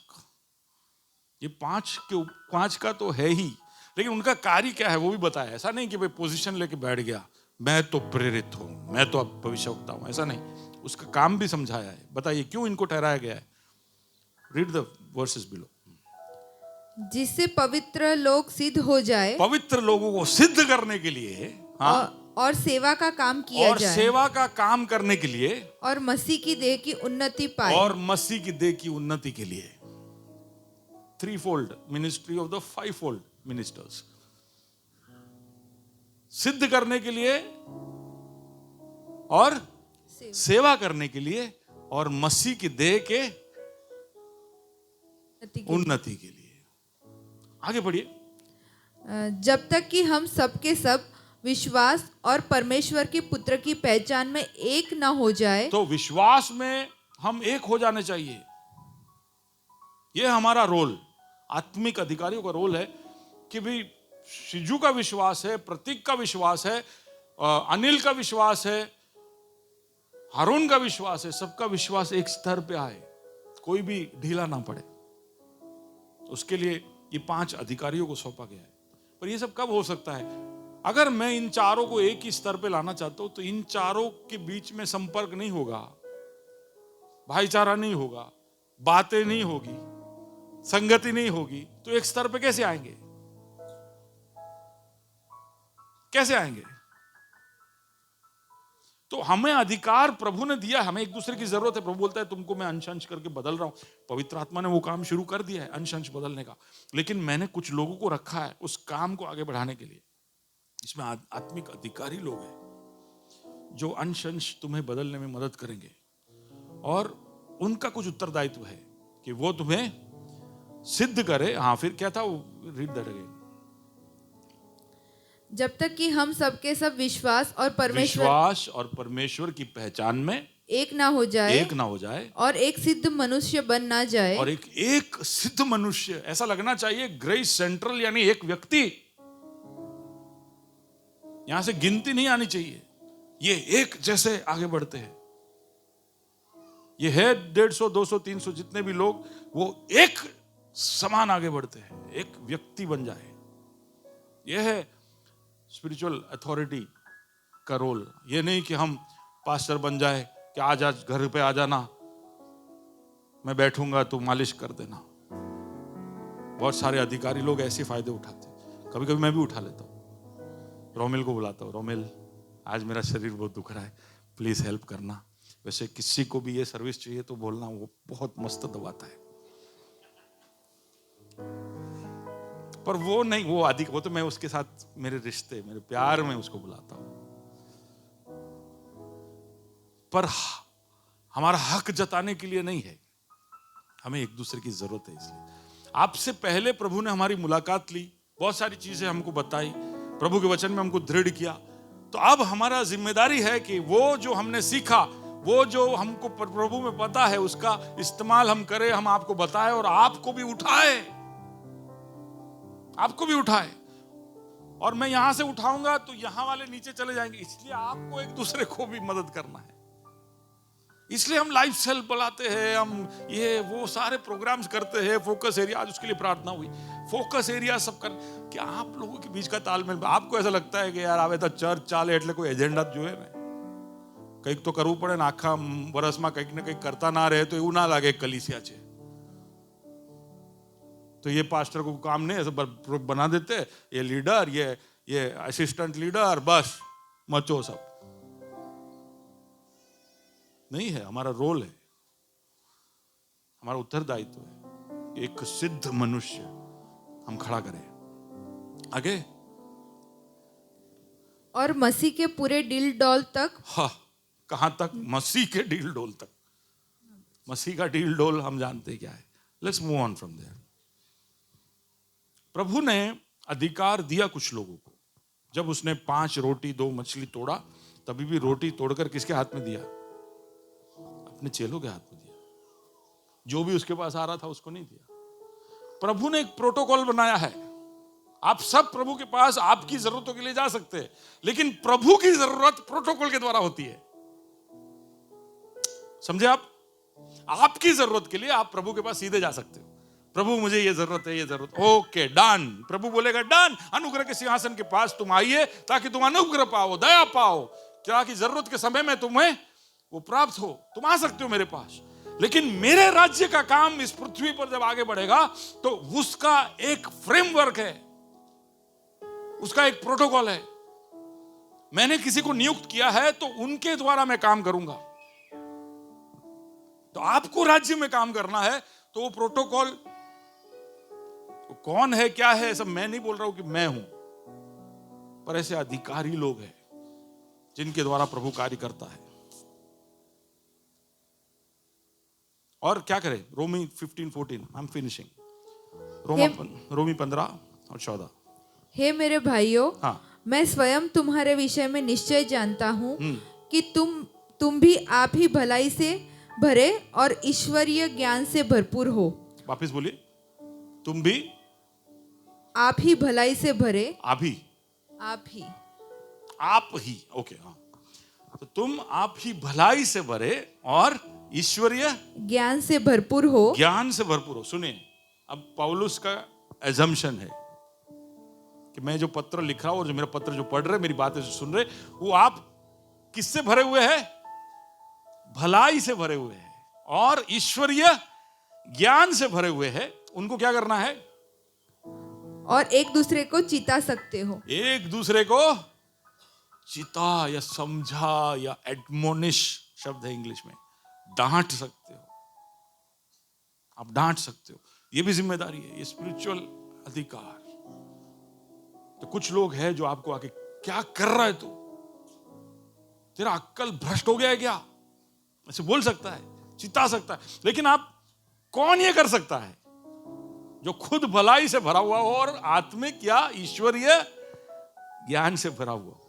हर कोई ना ये करे। ईश्वरीय ज्ञान का आपको कॉन्फिडेंस है तो आप करिए। रीड द नेक्स्ट वर्स, कोलोसी 3 उसका 16। मसीह के वचन को अपने हृदय में अधिकाई से बसने दो। हाँ। और सिद्ध ज्ञान सहित एक दूसरे को सिखाओ और देखो, चिताओ। सिखाना और चिताने का काम करने से पहले आपको क्या करना है? मसीह के वचन को अधिकाई से अपने मन में बसने देना है। मसीह का वचन आपके मन में बसा हुआ होना चाहिए। है मन में बसा हुआ है तो आप डांटिए, चिताइए। दूसरा, और अपने मन में अनुग्रह के साथ परमेश्वर नहीं, वही वर्ष पढ़िए। अच्छा। और सिद्ध ज्ञान ना, और सिद्ध ज्ञान सहित। सिद्ध ज्ञान सहित। तो ये सब क्वालिफिकेशन है आत्मिक अधिकार की। आपको ऐसा लगता है कि आपका पास्टर में थोड़ा बहुत है ये, तो आपके पास्टर को अधिकार दीजिए कि आपको डांट सके। डांट सकता हूं मैं, डांट सकता हूं, पर मुझे तो नहीं लगता, मुझे बहुत डर लगता है। आप लोगों को डांटने से पहले मेरे को बहुत डर लगता है, बुरा लग जाएगा, बुरा लग जाएगा। लगता भी है, ऐसे कैसे बोलते? ये पिछले हफ्ते भी बोला मैं, ऐसे कैसे बोल देते? वो क्या समझते अपने आप को? मैं अपने आप को कुछ नहीं समझता हूं। मैं समझता हूं कि मुझ पर एक उत्तरदायित्व है, एक सिद्ध मनुष्य खड़ा करने का, मसीह की डील डोल तक आपको पहुंचाने का। तो उसमें मेरे अक्ल में जो आता है वो मैं कर रहा हूं, अभी परफेक्ट नहीं है। तो मुझे जो समझ में आता है कि ये कलीसिया अगर प्रभु ने मुझे सौंपी है तो इनको मैं कैसे मसीह की डील डोल तक लेके जाऊं। तो चलो, हर दिन प्रार्थना में मिलते हैं 15 मिनट, हफ्ते में एक बार आप निकाल पाओगे? इधर कितने लोग बैठे जो आज तक एक बार भी आए नहीं, इतना बोलने के बाद? मेरे लिए नहीं करना, पर आइए ना, एक अनुशासन बनाइए ना, प्रार्थना में जुड़िए ना। 15 मिनट हफ्ते में नहीं निकलता है? दुनिया भर के काम के लिए तो आपके पास ताकत है, समय है, लेकिन थोड़ी देर मध्यस्थता के लिए इकट्ठा हो जाइए, प्रार्थना करिए। 15 मिनट, ज्यादा नहीं मांग रहे। अरे लोगों की, मैं तो जानता हूं ऐसे कलीसियाओं में जो रोज सुबह 5 से 7 प्रार्थना होती है, रोज सुबह 5 से 7, और रोज लोग इकट्ठा होते हैं। हमारे वहां तो ऐसा कुछ नहीं मांग रहे। 15 मिनट, क्या टाइम चुना पास्टर आपने, बराबर नींद पकड़ती है वो समय में। तो फिर आपका ध्यान रख के हमने सुबह 6:30 शुरू किया, तो उसमें भी नहीं आ रहे। तो प्रार्थना तो एक है, लाइफ सेल है, ऑनलाइन था उसमें नहीं आते थे, तो ऑफलाइन उसमें भी नहीं आते। मैं क्या करूं? डांटू तो बुरा लगता है, ऐसे कैसे बोल दिया, मुझे समझ में नहीं आता है। पर ये तो आप लोगों की बढ़ोतरी के लिए बोल रहे हैं। कोलोसियंस 3:16 वापस पढ़िए। मसीह के वचन को अपने हृदय में अधिकाई से बसने दो, और सिद्ध ज्ञान सहित एक दूसरे को सिखाओ और चिताओ, और अपने अपने मन में अनुग्रह के साथ परमेश्वर के लिए भजन और स्तुति ज्ञान और आत्मिक गीत गाओ। जो भी बोले वो ऐसा भजन जैसा सुनाई देना चाहिए। उसके पहले वाले कलम में शायद वर्स नंबर 15 या पढ़ी। मसीह की शांति जिसके लिए तुम एक देह होकर बुलाए भी गए हो, तुम्हारे हृदय में राज्य करे। हाँ, तो चिताने से पहले मसीह की शांति अंदर होनी चाहिए और फिर आप चिताने सिखाने सब जाए। तो इसलिए आपको जब मैं चिताता हूँ, सिखाता हूँ, समझाता हूँ और आप लोग नहीं मानते हो तो मैं ज्यादा हिल नहीं जाता हूँ, क्योंकि मसीह की शांति मुझ में है। अब आप अशांत हुए तो प्रेज द लॉर्ड। बुरा कितनों को बुरा लगा? और बुरा लगाने के लिए तो बोल रहा हूं, नहीं लगा बुरा तो अगला पढ़ लेते, इब्रानी 3 और फिर खत्म करते। 3 उसका 12, 13, 14। हे भाइयों, हाँ, चौकस रहो कि तुम में ऐसा बुरा और अविश्वासी मन ना हो, तुम में बुरा और अविश्वासी मन न हो, जो तुम्हें जीवते परमेश्वर से दूर हटा ले जाए। वरन जिस दिन तक आज का दिन कहा जाता है, जिस दिन तक कहा जाता है कि आज का दिन, यानी टुडे, आज का दिन, हाँ, हर दिन एक दूसरे को समझाते रहो। हर दिन एक दूसरे को समझाते रहो। तो आज, कल क्या हुआ वो छोड़िए, कल क्या होने वाला वो छोड़िए, आज के दिन एक दूसरे को समझाइए। यानी ना भूतकाल में रहिए ना भविष्य काल में रहिए, वर्तमान काल में रहिए और वर्तमान काल में समझाइए। ओ रह गया, पिछले हफ्ते रह गया, छोड़िए, गया, नहीं कर सकते कुछ। ओ अगले हफ्ते करेंगे, नहीं पता कुछ क्या होगा, नहीं पता। आज जो कर सकते करिए। हाँ, फिर ऐसा ना हो कि तुम में से कोई जन हाँ, पाप के छल में आकर कठोर हो पाप के जाए। छल में आके तुम कठोर ना हो जाना, कठोर हो जाओगे। मूसा मसीह की उपस्थिति से दूर रहा तो उसका तेज कम होता गया। आपको मसीह की दिल डोल तक बढ़ाने के लिए जो यत्न कर रहे हैं उसमें आप पीछे हटोगे तो पाप का छल आपको कठोर कर देगा और आपको महसूस हो भी जाएगा कि जो कोशिशें हो रही है उसमें हम ढीले पड़ रहे हैं, तो हमारा दिल कठोर हो रहा है। आप जब खुद को जांचोगे तो आप देखोगे कि कमी हो रही है, प्रभु से मैं दूर जा रहा हूं। हर बार वही कोशिश। एक साल जब आप खुद को देखते हो तो 2023 में जहां थे वहीं 2024 में, या 2022 में जहां थे तो वहीं 2023 में। तो अंश अंश कर कर महिमा से महिमा की ओर नहीं बढ़े तो वो आपकी गलती है। पेंटिकॉस्ट का दिन है आज। पवित्र आत्मा से कहिए, मुझे माफ करो और मुझ में तेरा काम पूरा कर। मुझे मसीह के जैसा सिद्ध, मसीह के जैसा डील डोल वाला बना। मुझे कुछ दोस्त दे जिनके साथ मिलकर मैं तेरे पीछे चल सकूं। ऐसे दोस्त जो मेरा हिम्मत बढ़ाए, ऐसे दोस्त जो मेरे जीवन में बोले, मुझे जिताए, मुझे समझाए, मुझे सिखाए। आंखें बंद करें, प्रभु से बात करें। यीशु है मेरी पनाह, वही है मेरी चट्टान। यीशु है मेरी पनाह, वही है मेरी चट्टान। लंगर में डालता उसमें,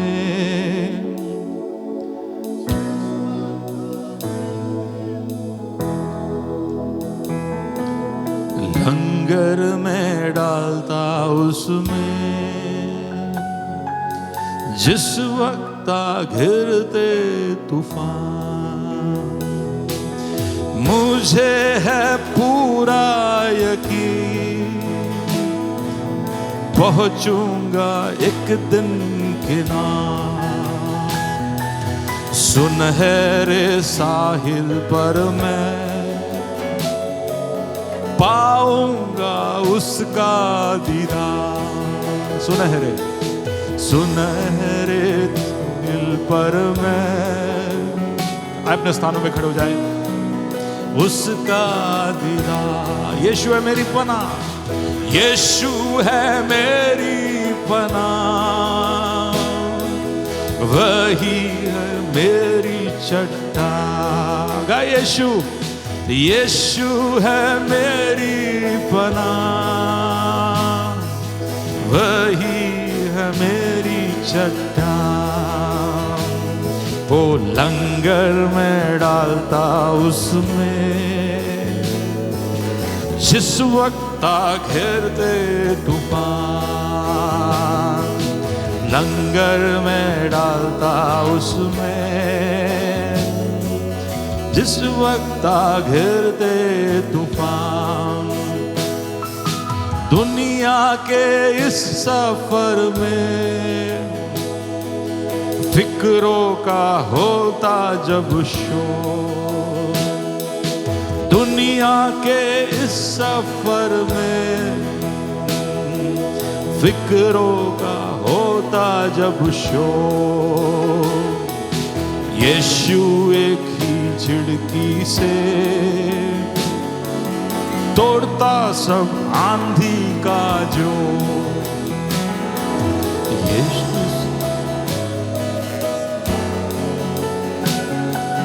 तोड़ता जब आंधी का जोर। दुख से जब हूँ परेशान, जब जाना चाहता हूँ पार। ओ दुख से जब हूँ परेशान,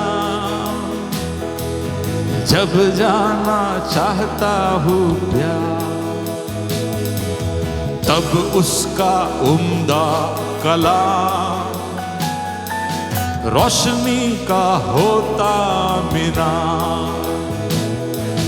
तब उसका उम्दा कलाम ओ रोशनी का। यीशु मेरी पनाह, यीशु है मेरी पनाह, वही है मेरी चट्टान। हाँ यीशु है मेरी पनाह, वही मेरी चट्टान। एक क्षण रुक जाए। अगर आपके पास में कोई है तो आप उसके कंधे पर हाथ या उसका हाथ पकड़ सकते हैं, या उसकी तरफ अपने हाथ को बढ़ा कर कहे, यीशु हमारी पनाह, वही हमारी चट्टान। यीशु हमारी पनाह, वही हमारी चट्टान। लंगर हम डालते उसमें,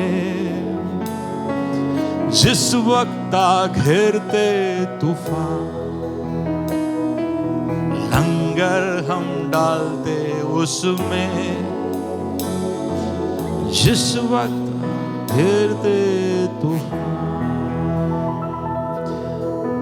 मुझे है पूरा यकीन,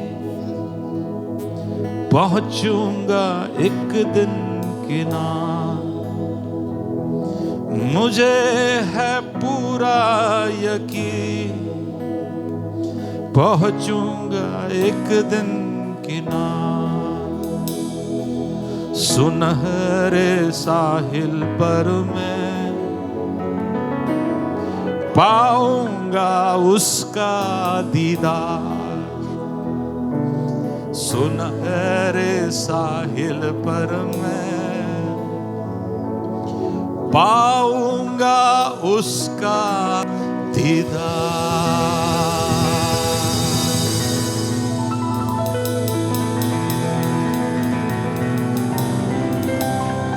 ओ रबा शेहते ने दरे गेरे गेरे, ओ शंथाना दीरी दीरी शेहते।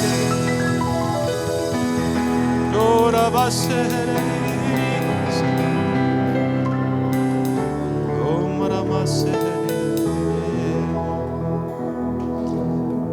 प्रभु इतने अच्छे भाई और बहन तूने हमको दिए हैं जिसके साथ मिलकर हम यहाँ तक पहुंचे हैं, और हमें यकीन है कि हम एक दिन उस किनार, उस साहिल पर पहुंचेंगे जहां पर हम तेरा दीदार प्राप्त करेंगे। लेकिन उस वक्त तक रोशनी बन हमारा मीनार तू रहता है, इसलिए धन्यवाद। और इस यात्रा में आने वाली हर तूफान और आंधी का सामना करते वक्त हमें इन भाइयों और बहनों को दिया है, जिसके चेतावनी, जिनके समझाने के तरीके, जिनके बातें, जिनके उपदेश, जिनकी प्रार्थनाएं हमारे काम आता है, हमें बांधता है, हमें मजबूत करता है, हमें संभालता है। यहां आए हुए सबको प्रभु जी कुछ ऐसे लोग देना जिसके साथ मिलकर वो चल सके खुदा। जैसे पौलुस और फिलोमन जब एक दूसरे से बात करते थे तो और कई लोगों का नाम वो ले पा रहे थे, ऐसे हमारे भी कुछ समूह, कुछ झुंड तू बनाना। एक ऐसा झुंड बन जाए जो एक चित्त, एक मन हो, तेरे सिद्ध ज्ञान और तेरे डील डोल की तरफ बढ़ते जाए, अंश अंश करते महिमा से महिमा को रामा हतीन दरासे ओ रैया तो बाबा लाती लिखी असंख्य रा बाबा माशा ओ मामा मारो सिखिया। प्रभु तेरे कार्य को तू पूरा करना हमारे बीच में, हमारे लोगों को तू मजबूत करना, पीछे ना रह जाए। छोटे से लेकर वृद्ध से वृद्ध तुझ में मजबूत होता जाए खुदा। एक शूरवीर बने जिसके लिए तूने उनको बुलाया है। वो गिदियोन की तरह प्रभु जी छुप छुप कर अपने कार्य करते होंगे, लेकिन आने वाले दिनों में मिद्यानियों के खिलाफ वो खड़े होंगे।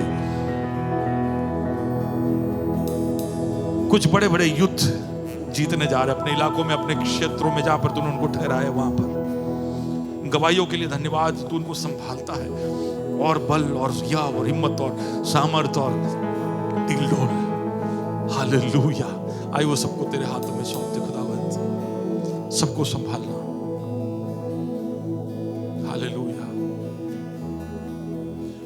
हमारी बहन विनीता बहन के लिए मैं धन्यवाद देना चाहता हूँ। आखिरी संडे वो कनाडा लौट कर जा रही है। प्रभु आपके साथ रहे, आपको और धरा को प्रभु सुरक्षित रखे। आप हमारे बीच में थे, आपके मम्मी पापा के लिए हम निरंतर दुआ करते रहेंगे।